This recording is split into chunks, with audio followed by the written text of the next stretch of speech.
Welcome to ChiroSphere, where we talk about all things chiropractic and some things not so chiropractic. I'm Dr. Ray Foxworth, your host for ChiroSphere and CEO of Chiro Health USA, the network that works for chiropractic.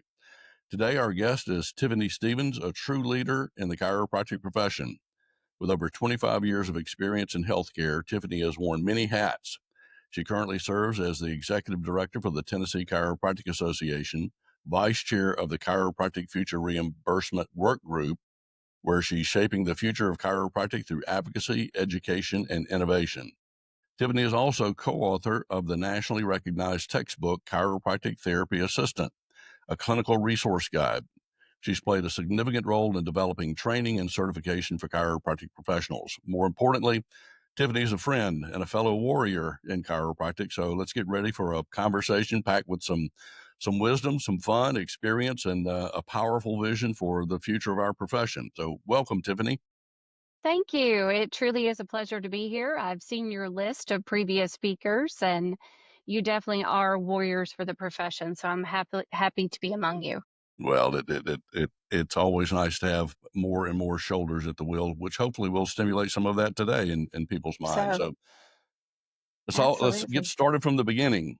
How in the world did you end up in chiropractic? Because there's always a story. There is a story, and like many, I did not start in chiropractic. Business is my educational background.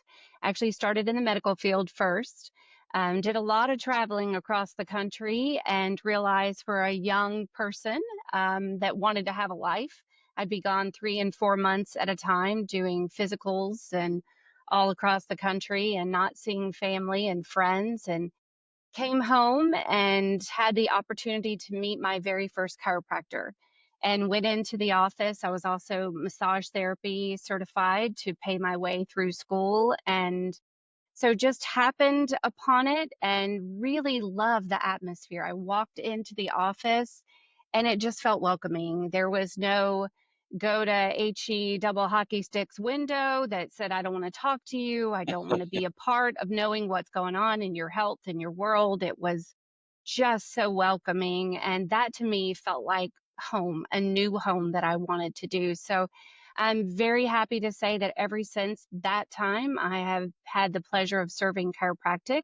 I was in the trenches for years, and happened to work with a board of directors member of the association that said, hey, there's a spot available. I really think this is your next best step. I want to see you not only, represent the individual chiropractors, but the profession as a whole. So he really led me to it. I have served solo practices. I have served multidisciplinary practices. I've served different philosophies in the profession. So I've had a really great opportunity to see the collective heart of who we are and what we do, but also the truly effectiveness of the care that we give, literally seeing patients crawl in and walk out and knowing the impact that that has on healthcare as a whole. So, when I say I am in, I am all in. I really do. I live it. I breathe it. My children have been adjusted since they were just hours old, and one of my kids, and days old in another. So, I just firmly believe the benefit that chiropractic care gives in the overall healthcare in our lives.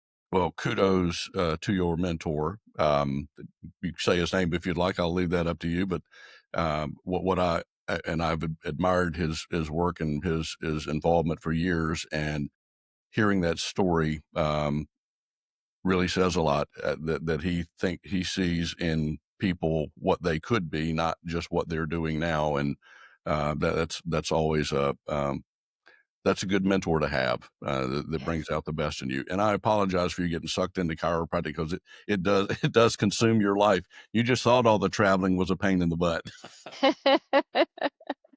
It's been a great problem to have. I've thoroughly enjoyed the people. I think that's really what makes the difference in this profession, because the heart of who you are really lets you meet great people in this country. So it's been an honor to serve. So with you being involved in the profession 25 years now, I've known you 17 of those years. First time we met, I think, was in San Antonio at the Cairo Congress meeting in 2008. Yeah. sticks out in your mind as the most significant change that you've seen in the last 25 years? Yeah. So as with healthcare, there are lots of changes. But I think for me, the greatest change I've seen is not being defensive, being proactive. I think we had so many things we had to defend and shield against and fight for to tell who we are and what we do and the benefits of how our care is different and unique, but yet at the same time should be considered in every decision making that involves healthcare. So there was a lot of defense that was required, and yet here we are years ahead, and we've created an organization called Chiropractic Future that is about truly looking ahead. Their only purpose is to make sure that we're moving forward and being successful. So I'm excited about that. I'm excited about going on the proactive approach and really being a visionary in a sense of the entire profession and getting an opportunity for us to all get on board with that and get excited about that and have that renewed energy in what we're doing. It has been interesting to watch. My mom and dad were both chiropractors, so I've been around this literally all of my life, and I remember, geez, I mean, so many struggles that they had. I remember when my mom first opened her practice as a single mom, she couldn't get a bank loan because she wasn't a man. Yeah. A few years later, she and my dad married, and but just the challenges that I saw them go through. Growing up in a little town in Mississippi called Yazoo City, Mississippi, home of Zig Ziglar, for those that know that name. Yes. Um, you know, they wouldn't allow them to join the country club. My dad couldn't be in the Rotary Club. It was all of the things that people have heard, that sound like myths now because you think, boy, how could that happen? That was a reality. Um, And, what I've seen happen over the decades now is they did have to fight. They fought tooth and nail. As we were talking before we went live on this, Mississippi was the second last state to license chiropractic in 1973. That's the year before I graduated high school. And to see their struggles, and then my experience going from that type of environment, that in one generation, I'm blessed to have been appointed to the State Board of Health, ended up becoming chairman of the State Board of Health, starting a VA program here in Mississippi. Who would have ever thought that would have happened? And if it hadn't been for those warriors before us, that would have never happened. My concern is there are some coming into chiropractic now that it's doing so well, that will never know about the fight or never fought the fight. And sometimes I think that can end up making us weak. So I too am very involved in the strategic plan, and I really see that as laying the groundwork for the next generations. Instead of focusing on survival, it's focusing on thriving, which is, boy, that you wake up with a different mindset when you know that's in front of you. I think that's it. I think it's mindset. We have to choose our own mindset. And I do think, to your point, there is a concern about our next generation having the ownership of that action. We can talk about we need this, but there's really only a small group since I have been in chiropractic that are actually the doers of the profession. And every organization, every entity, every business, every collective group, church, you need your doers. It is so important to that. So I think that is something, that while we have this exciting next step, I hope we continue to grow those passionate doers. I have a personal, I guess, an area that I need to continue to work on. I tend to solve problems and forget that sometimes we need to keep the focus on the crisis because it doesn't go away just because we've solved one step. I call it chipping away at the mountain. And I think sometimes when we say this is a great win and we've had this, we forget there's still that next best step of chipping away at the mountain. So I hope that our future and our next generation sees that the crisis that your generation, though your parents, that they had to face in those crises, really being able to fight for just keeping your doors open, just getting those loans And then at the same time, remembering that there's great success in that and what we're doing for the future. So now the new doctors are looking at that and they have some of those same fights. But at the same time, they're also looking at what do they want for their legacy 30 years from now, 40 years from now? What do they want that story to be? And if we're not actively engaged Hmm. in making that possible, then we really can't complain and look back and say, we could have done more. You know, the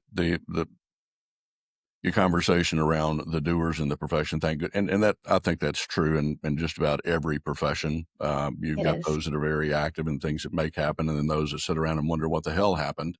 Um, one of my, and I've said this on probably every podcast, so I'll stay true to it.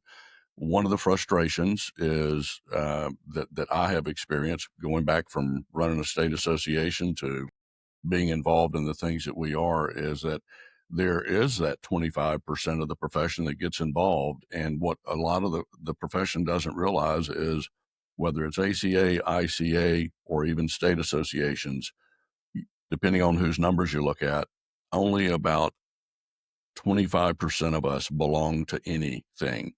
And the numbers are about 75% don't belong to either state association, and only about half of us belong and support our state association. So, if you're not one to get involved and to be in the trenches and do the work, at least do something to support those who are.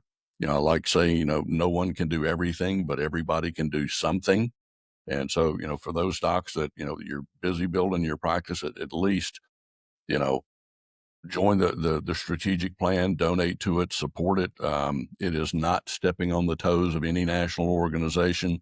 It is to come around and support the national organizations and to try to get the 75% engaged at some level, because, we've gone from that survival mode that my folks went through to where we really have some opportunities to do some things that have never been done in this profession. Owning our own data, having the data lake, as it's referred to, the research opportunities that are out there. I've never seen anything like it in chiropractic, and like I said, I've been around it all my life. I want to ask you a question that was asked of me. I was talking with someone about this, someone you would know by name, and it was about supporting the strategic plan. And they say, "Oh, Ray, there's been strategic plans before by different groups. What makes this one different? In your mind, what makes this different?" I think what makes this different is we really truly engage the profession, meaning this was not done by one entity. This was done by all of them. This was done by all of the voices in the profession, where we sat down and you led this, so you know very well how aggressive at times it was and having the hard conversations. And then we really listened by doing surveys to the profession. But more importantly, I think when we got all the way through that to the end goal, it's maintaining the importance of continuing to listen and walking through that and not being one decision maker based upon what Tiffany Stevens thinks is the idea of the best decision. It is listening to all of it and recognizing that with Tiffany, with Ray, with Dr. Jones, with Dr. Johnson, with the future student that's just considering chiropractic school, we actually are making better decisions by listening to all of that and knowing what's next, because we don't know what 20 years brings from now, but we do know some of the obstacles we may face, the questions that we need to be asking, and more importantly, the action that it's going to take to get us to that thriving component in that unknown healthcare that continues to change along the way. So I think for me, having been in meetings where there's nothing but yelling, there is nothing but talking about the negatives, this is solution focused. This is truly about, I hear you. Now, how do we fix it? Let's work together collectively. We stop the part of that this is the issue. We move quickly or more quickly to the how do we solve it? Let's work together to solve it. We know what the issue is, we understand it, but now let's move into that solution. And that's what the data lake, that's what the reimbursement task force, that's what all of our resources that are out there for future students that are coming in, that is I'm excited to say part of those discussions that came to this, where are issues that we need to solve, or where are the questions that need to be answered? And while we certainly are not going to answer all of them, the opportunity that lies in that discussion is what's exciting for me and what And makes it different. for those that don't know, when Tiffany references, we listen to the profession. There was a lot of preemptive work that went into this. This wasn't just a group of us sitting around and saying, "Oh, here's what the profession wants." I think the reason that maybe some of the other strategic plans didn't get traction, so to speak, um, is that they were done by a group for that group, and so they come across as top down. And what the strategic plan did, I think, just brilliantly was, instead of us telling the profession what they need and what they should do and what direction we should take, here's a novel concept. Let's ask them. And we started out with a survey to the entire profession, all the stakeholders, anybody that is who is anybody in the profession. And it was not a short survey. It took about an hour and a half to go through. Chiropractors provided input into what they wanted, what their frustrations were, what things they wanted to be solved, and that's where the plan came from. And so this was almost, the for us, by us plan, if you will. It really did listen to all of the voices out there. What was really interesting to see is how consistent the responses were. We think we have a lot of diversity in the profession and challenges with that, and we do at times. And we kicked around the term unity without uniformity, which has some pluses to it. But the reality is there's so much more that ties us together, and things that we have in common. And far too much time has been spent on, I think, what may separate us a bit. So it's just been really refreshing to see that happen, and to know that it came from the profession, and it's for the profession, by the profession. And you're spot on.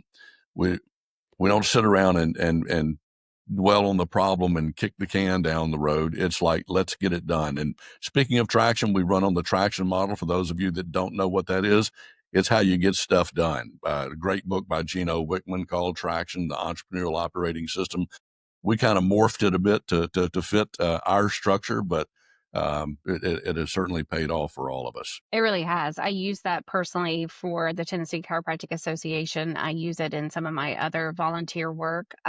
It's effective, efficient, and it gets stuff done. So No doubt. it's, yes, So I know you just came off legislative session. What were your wins this year? I did.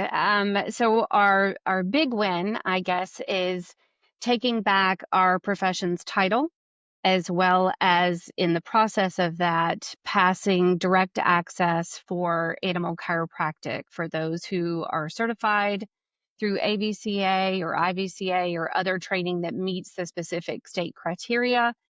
And then also recognizing the fact that we should be the only ones that are using the title of our discipline's name, chiropractic. In our state, the chiropractic, or I'm sorry, the veterinary medical group had added to their scope chiropractic therapy, which was intended to be the collaboration with us, which we know we work very well together and respect our professions both, but it became more of their profession benefiting off of our discipline's name and utilizing that within marketing. So we're really excited to say that was a huge win for us this year, and the benefits that brings to owners in Tennessee. And it was great to see the animal owners come out and speak to that, and how much the Tennessee walking horses and rodeos and other benefits that have been underway for several years, and their relationship with chiropractic. So that was huge. The other, I guess, advancement that we had, I won't call it a win because this is chipping away at the mountain, is our fight for fair pay reimbursement in the state of Tennessee.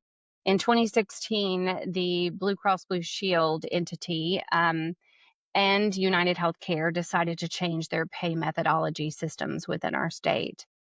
So they went to a global rate system, which that's one of the things under the Chiropractic Future and Reimbursement Task Force that we're focusing on is global bundling. This from Blue Cross is a little bit unique to our state. I don't really know of another state in the country that has faced this, in that it has bundled the entire discipline into this flat rate. Whereas we see with other healthcare professionals, you may bundle a set service like open heart surgery or knee replacement surgery. It might be that you have so many sessions, a surgery, and then a follow up through that year. But to bundle an entire profession, that is just, that's not something that should be happening. It's not a fair system at all. And so we've been fighting that through the process of our state Department of Insurance and others, even looking at legality and other places. So that is where we continue to fight. We were not successful this year. Our bill is not dead. It did pass through House committees. All the way to finance. There was a very hefty fiscal note that was placed on it this year that was not placed on it last year when we passed it fully through the House. So we're a 2-year legislative session. So unfortunately, we had to reintroduce that same language into the Senate, which seems to be our stalemate. And so that's where it is stuck in committee in the Senate. So we're a very pro-insurance state, and our contracts are very broad. And so that makes it a little bit difficult to change the system here in Tennessee. Yep. I can't help but go back and plug the reimbursement task force, which is part of the strategic plan. That was one of the things that we heard from the profession was, we've got these crazy rules by the payers on how they're paying us, and they pay us differently than they do other physical medicine services, or they lump chiropractic and physical therapy together under one umbrella of, 15 visits of physical medicine. Um, and, again, anybody in practice, really all we have ever wanted was better access to patients, meaning let's get rid of gatekeepers who don't know what the hell we do, who are making decisions about whether they should send a patient to us or not. Let's get rid of the pre-cert and pre-authorization when it is so much work to get 2 or 3 visits approved. It's a deterrent to care is really what it is. And the differentials in copays. I mean, at one point in our state, if you went to see the chiropractor, you had a $50 copay. If you went to see the PT, it might have been like $15.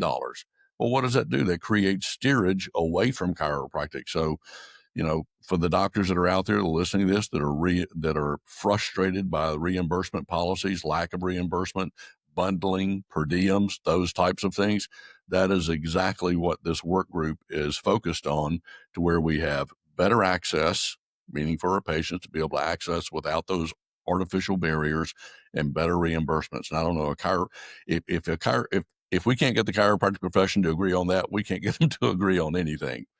So Absolutely. it's a I major think effort. Yeah, and I think to expand on that, there's so many issues as we went into this reimbursement discussion. What does it really mean on reimbursement for the profession, and what are our obstacles? We were really, I guess, all amazed by just how many there are and how interconnected they are, and how frustrating it is that it shouldn't be that hard for us, especially as you stated, with the bundling payments. In that we're situations where we're not even privy to the same, I guess, respect in that system that other healthcare professionals are. And yet, overall, our services are way more cost effective. And I think that's, exciting as we lay out the reimbursement issues. And just to name a few others, the recoupment. Many of our states have had success in recoupment laws by insurers, where some have even gone back 5 and 6 years to try and recoup for services that were justifiably paid in the beginning. I know last year that was a success that we had in our reimbursement and recoupments. It was, making a requirement that insurance companies had to defend that a little bit more as to the why and explain it. Prompt payment, telehealth reimbursement. We want to make sure that we're on par with other providers and telehealth systems. And the discrepancies that just come from our insurers that really add to the bottom line of cost of doing business to physician providers that are frankly trying to do the most cost effective care, but the redundancy of the paperwork is just adding to their bottom line in an exponential way. So I think that's where the build on the reimbursement task force over to the Dash, which is the new data lake that was created in a way that allows us to access the reimbursement platforms across the country that's being shared back. And I know you may want to talk about that, so I didn't want to jump too much. But for me as a lobbyist in our state, one of the things we felt this year was the high fiscal impact that was stated to state government in our bill. We argued that's not the case. We're actually beneficial in the payment system, and you should look at the bigger picture. And they were pulling reports back years, all the way to foot baths, which I've never known foot baths to even be included in reimbursement, let alone that many people that are even doing it. So it was a anomaly they chose to make the discussion and the reimbursement, and they used that in a reimbursement qualifier that led to a $2.7 million fiscal note, which is just unrealistic. And I think that's where the Dash allows us to access real data. It's not going to be skewed because where are states getting that data? From those same plans that we have issue with. And that's exactly where the reports were coming. So that will allow us to see what is really the benefit of our access in a broader way in the healthcare system and reimbursement, and how can we defend that proactively in a way that lets people see it ahead of time. And especially when it comes to state government, I think that's a huge benefit to us. But some of the redundancy is certainly something that should be addressed. When this first started in conversations I was having with Jay at that time, we were talking about the importance of owning our own data. And I have this in several of my presentations I've done over the years, that the insurance companies know more about your practice than you do, doctor, because they've got all your data. They know how many patients you've seen, how many codes you've billed, what your charges have been, and as long as they own our data, they will own us. And you just gave a perfect example of what happens when they use their data from their system. Well, one of the focus points of the future strategic plan is for us to own our data, build our own data lake to where we're not having to rely on reports, skewed reports, or as Dr. J likes to call them, insurance. Well, what's his term? Insurance crimes. Yeah, that's Insurance it. crimes, yes, that is Uh, a very big buzzword in our committee. yeah. So, they have been able to manipulate and influence legislation and reimbursement because they've had all the information. Well, with the strategic plan now, and I am dumbfounded that the plan has been able to pull this off. I think there's 5 or 6 softwares in chiropractic that have all agreed to feed the claims processing data into this data lake. Well, what does that do for us? We no longer have to rely on what Blue Cross Blue Shield says. We actually have a tool, a weapon to be able to fight and say, no, no, no, that's not accurate. Here's what the data says.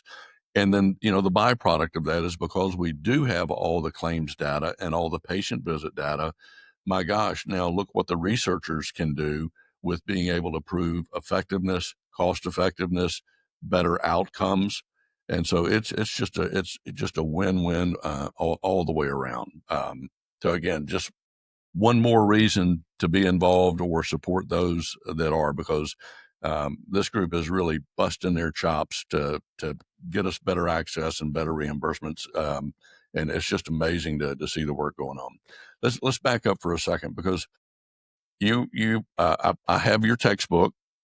I used it in my practice, and I think one of the biggest frustrations that I've heard from the profession over the years is, man, I hired a new CA and I got to train them.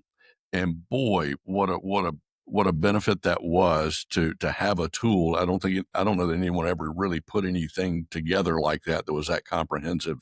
Tell me how that book came about. I mean, were you just trying to document procedures in your office? The evolution of that is intriguing to me. Yeah, I would like to say that it was a proactive effort. Unfortunately, it wasn't. It was a reactive effort that actually came from Blue Cross Blue Shield in the state of Tennessee, and they started to recoup um, visits that were done by paraprofessionals. At the time, we just called them chiropractic assistants that did not have certification and training, that we were training in our offices, but not in a structured way. And so they began to do recoupments from our doctors, and upwards of 60 and $70,000 going back 3 and 4 years. So we, as a state association, very quickly went to meet with them, and realize that what was necessary for us to be able to make sure we defined that education and we held the standard as to what a chiropractic therapy assistant looked like. We wanted to make sure that we passed a statute that would put those standards in place and not allow the insurance companies to control that decision on what education looked like. So we began to very quickly put that into play. We asked them to give us a little bit of time to do that and not take back those recoupments. So we created a very robust program, and it started in 1999, and has just evolved over the years. We noticed at the time there wasn't really a textbook nationally that was written focused in the therapy area. So much like your physical therapy assistants and other paraprofessionals, it's kind of a crossover into medical assistant as well. So we created it in this robust way, but also we know that our chiropractic assistants are universally trained in the office. So they really need to understand everything, understand the discipline as a whole, understand the education and the benefits that you bring to the system. So that was launched back then. Actually, I'm excited to announce for the first time we are actually updating that right now. We've been Yes. in the process of that. So we will have a new update coming out. Obviously, it's been updated over the years, but much more robust because there's been so much to change in therapy and rehabilitation. And so we're excited about that. We find that it allows us to keep our staff a lot longer. We have professionals in the field. We have people that are licensed in this field that have been in it longer than I have. And really adding huge value to their doctors and their practices. And they're just serving patients in an incredible way. So it's something I'm really proud of. Yeah, I've had this conversation many times over the years that, I've gone to state association meetings and we'll hear a doctor brag, "Oh, I fired 7 CAs this past year." And I go, "You idiot." And they go, "What?" I said, "The problem in the CAs, the problem is you. If you got to fire 7 people, you're not doing something right. You're not investing in them. You're not putting the time in." And then you get this crazy statement. Well, what if I invest in training in them and they leave? And the response to that is, what if you don't invest in them and they stay? Yeah. That's why you're having problems. So if people are interested in getting a copy of that book, where is it available now, or when does the update come out? Is that pretty quick? Yeah, so we are a fully online. We're chiropractictherapyassistant.com. You can actually do it in electronic form. We do national testing as well. So it is a distance learning program with a national examination as well. And we meet all the criteria of FCLB for the CCCA certification and program. So it is already in place, and it is geared toward the profession as a whole. And it's a great tool for doctors that you just stated that really don't know how to train their CAs. It can be done essentially, a lot of the fundamental education within 2 weeks. And that's huge on getting them started and understanding that footwork. But you can get the textbook online, you can take the whole course and the certification program, or you can just learn more about being a chiropractic therapy assistant and what that role takes. Have any other states adopted that as a model for training their staff? Is that certification good in multiple states, or how does that work, Tiffany? Yeah, so it really meets the criteria of FCLB. So everyone that recognizes that national certification of a CCCA program, it meets their criteria. But states like Alaska, states like Nevada, they do use it as a standard of their program. And then some use it as a teaching tool within the certification programs that they already have. So we're really excited to say that it is probably one of the most robust programs, but at the same time, it's created in such a way that is a very simple process for the student. Hang tight, everyone, while we take a quick break to hear from our sponsors. Welcome back to our podcast with Tiffany Stevens. Really enjoying catching up with you, Tiffany. I've told people on several podcasts that, we see each other at events or state association meetings, and, well, we've spent a lot more time together because we're involved in the strategic plan. But, the big joy in doing these, never thought I'd be doing a podcast, but what I've really enjoyed about them is people that I would normally only get 5 or 10 minutes with at an event. You really get a chance to go deeper and really get to know them a little bit better. I recommend podcasts to everybody, or maybe just pick up the phone and have a damn conversation with somebody. Huh? Well, I got to tell you, it's not my comfort level, but you have made it very comfortable. So I am a big advocate of podcasts. I listen to yours all the time. Well, good. Being on the other side is new for me, but I am grateful you've made it very comfortable experience.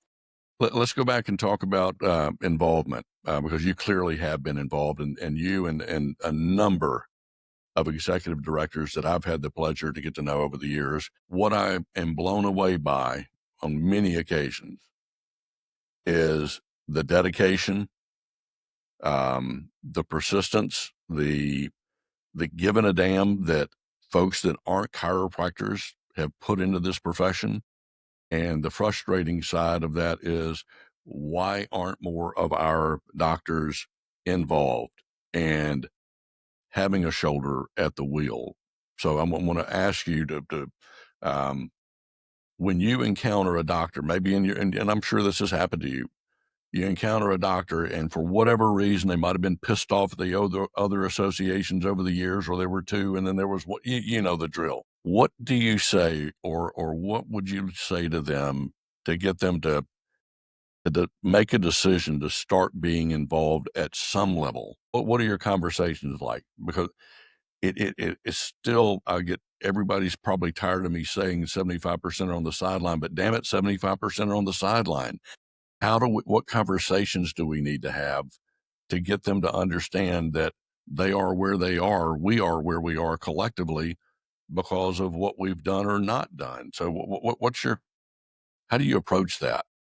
Yeah, I think that's a really good question, but I think you also have the answer in the question. I think sometimes it's just having the conversation. As a state organization, I recognize that we serve the profession, we serve the collective diversity within our group, but the reality is we can't meet the needs of everyone all the time. And that's a struggle for us as our board, as our leadership, our volunteers, my team. We want to, as part of a service entity, we want to be able to meet the needs of those all the time.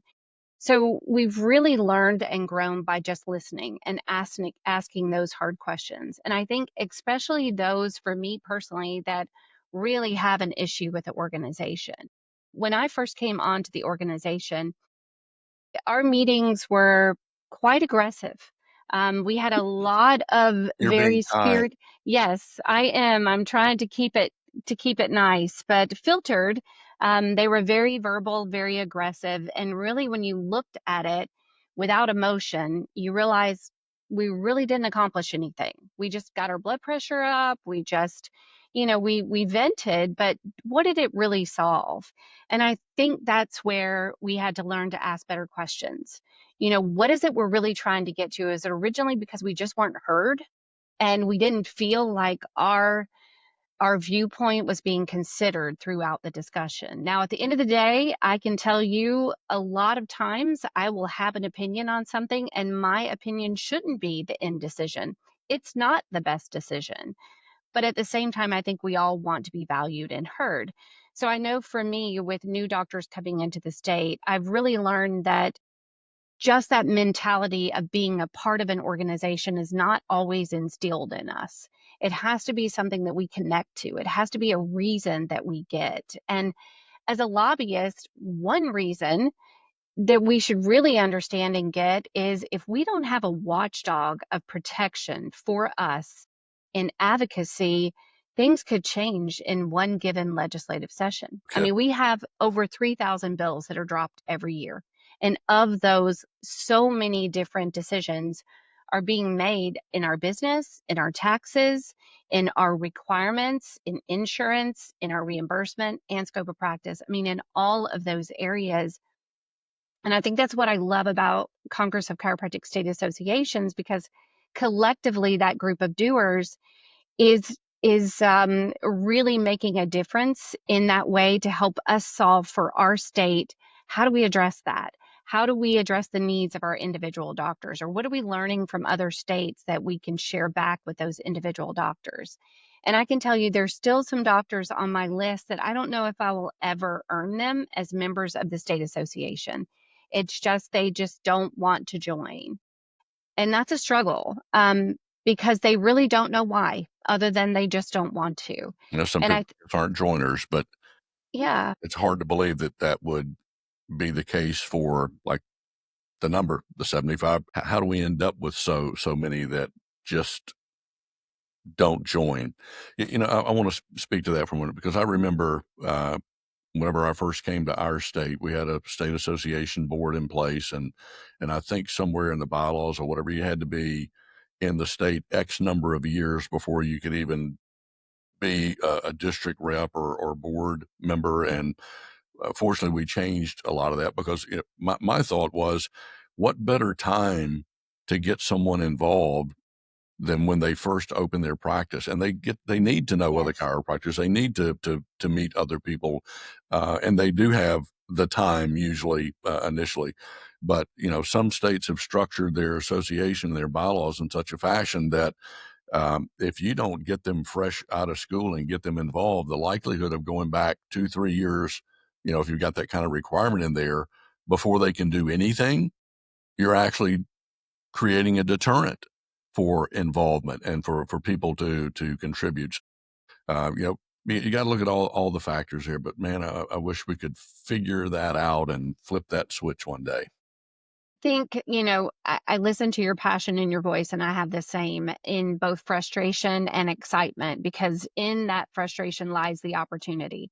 So imagine what it would be like if that other 75% Well, actively were engaged, because look at the traction that we've made.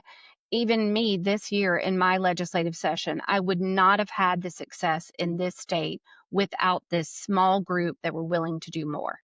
And that's the way I look at it. So imagine if that 75% were doing just the basic what's asked of them, how quickly we would move forward the needle for the profession and be able to really truly address some of these issues. So I get that. In that frustration, though, I just want to continue to say that opportunity truly is there. And that is just really up to us to continue to work to help them see why it's important and help them see why, associations can do so much more with them in the discussion. so I have another question for you. What legacy or mark do you hope to leave in chiropractic? Mm. I really hope to truly be a servant leader and create a story. This is a hard one. Create a story that allows people to see that I gave more than I took. The profession has given me so much, both in my health, in my role with my family, the understanding of the importance of a community that is so, so locked into kindness and giving and service, and leaders like yourself that don't want anything back. They just want to give. So I would hope my legacy is they look back to say she truly did give more than she took from the profession. Leave it better than you found it. Yes, exactly. Exactly. So I've got some just for fun questions. Who's your hero and why? Well, I think my hero, first of all, God is probably my biggest hero, but next to that would be my mom. She has instilled in me values. You've had the opportunity to meet her. I've drug her along in a couple places through Cairo Congress, but she gave me my passion from service early on. um, built strong my ethical integrity and hopefully continues to fuel me in a way that helps me never stop giving more than I take. What talent do you have that most people don't know about? That I want to share Yeah. publicly? um, that's a good question. I sing in church in the shower. That's something when I was much younger, and even through school that I did more often. But I do still love it. It really fuels me, especially spiritually. So that is something I love to do. What's the worst job you ever had? The worst job I ever had would be working in a bakery. And it was in a grocery store. I was very young. And I'm not really big in seeing the behind the scenes in food service. That's just No, no, no. not my This is area not of one of you. expertise. So that would be the worst. Yeah. Yeah, I cut my teeth, early on running a Pizza Hut, and it's like, I will Yeah. never go in another one. No, You no, you really don't wanna see what's behind the curtain in most restaurants, trust me, or grocery absolutely. stores. What do you think you'd be doing if you weren't doing what you're doing today? Well, that's a really great question. I don't know. I believe I would be in service in some form or fashion, but teaching, perhaps, that may be another area that I would have a passion for. Clearly, you have some passion for that, otherwise you wouldn't have been involved in writing a book. Yeah. Yep. Well, thanks so That's much for spending some time with us today, Tiffany, and thank you all for listening to the ChiroSphere podcast. Please subscribe and share the podcast with your friends. Let us know who you'd like to hear from in the future, what topics you'd like us to cover, and we'll do our best to deliver. Doctors, if you're offering discounts of any kind in your office, you need to make sure you're not breaking state and federal rules and regulations on dual fee schedules, inducements, anti-kickback violations, all of which can lead to serious fines and penalties. ChiroHealth USA can help eliminate these concerns by using our profitable discount strategy, which ensures that any discounts you offer are 100% compliant and, most importantly, profitable. It all starts with a no cost, no obligation phone call to find out if we can help you, like we have thousands of other doctors nationwide. Many of our doctors have seen a 20% increase in their revenue and a 50% retention of patients who are part of our network. Over the past 17 years, over 7,000 chiropractors have helped more than 4.3 million patient family members get the care they need at a cost they can afford. If you want to increase revenue and retention and practice with more peace of mind, call us at 888-719-9990 or visit our website at chusa.com, that's CHUSA.com, to find out why ChiroHealth USA is the network that works for chiropractic and you. Thanks again, Tiffany, and y'all make it a great day.